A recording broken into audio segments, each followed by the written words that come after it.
રાજકોટમાં સગીરાને ભગાડી જવાના કેસમાં આખરે ફરિયાદ નોંધાઈ। સગીરાના પરિવારજનોએ પોલીસ ફરિયાદ નોંધાવી છે। મનીષભાઈ અઘેરા નામના યુવક સામે ફરિયાદ નોંધાઈ।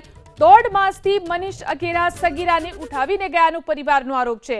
દીકરીના અપહરણ બાદ યુવક અને તેના પિતા સહિતના ઘરેથી ગાયબ થઈ ગયા હોવાનો આરોપ। પરિવારે સગીરાને પરત લાવવા હાઈકોર્ટમાં હેબિયસ કોર્પસ કરી। પોલીસ પણ સગીરાને શોધી આપવા માટે સહકાર ન આપતી હોવાનો પરિવારનો આરોપ છે। યુવતીની માતાએ જો દીકરી પરત ન મળે તો ધરણાની પણ ચીમકી આપી છે। મનીષ અરવિંદભાઈ અઘેરા નામનો છોકરો છે, એ મારી દીકરીને લલચાવી પોસલાવીને લઈ ગયા છે અને આજે 1.5 મહિનો થઈ ગયો। પોલીસમાં ફરિયાદ પણ કરેલી છે, પણ મારી 17 વર્ષની દીકરીને હજી આ લોકો 1.5 મહિનાથી કોઈ ગોતી નથી શક્યા।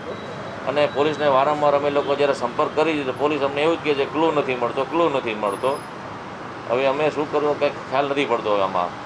આજે મારી દીકરીને 1.5 મહિનો થઈ ગયો। મારી દીકરી જીવતી છે કે મરેલી છે કે કઈ હાલતમાં છે મને કાંઈ જ ખબર નથી। મારી દીકરીની હાલત કે આ લોકોએ મારી નાખી છે કે શું છે એ મને ગમે એ રીતે મને મારી દીકરી જોઈએ છે। આજે હું હરેક જગ્યાએ દોડી છું, હરેક જગ્યાએ ગઈ છું। આજે હું નાની માણસ છું, ગરીબ માણસ છું, એટલે મારો અવાજ કોઈ સાંભળતા નથી, બરોબર। આજે આ જગ્યાએ કોઈ MLA હોય, મોટા સાહેબની દીકરી હોય તો આજે મારી દીકરી ગમે એમ કરીને એ લોકો 24 કલાક બી ન થવા દે। 24 કલાકમાં મારી દીકરીને એ લોકો હાજર એ લોકોને કરી લે છે, બરોબર છે। આજે ગરીબ માણાની દીકરી છે એટલે શું કોઈ ગોતવાની નહીં, કંઈ કામગીરી નહીં કરવાની। આ પોલીસવાળા બધા જવાબ એવું જ દે છે કે થઈ જશે, કંઈ ક્લુ નથી મળતા।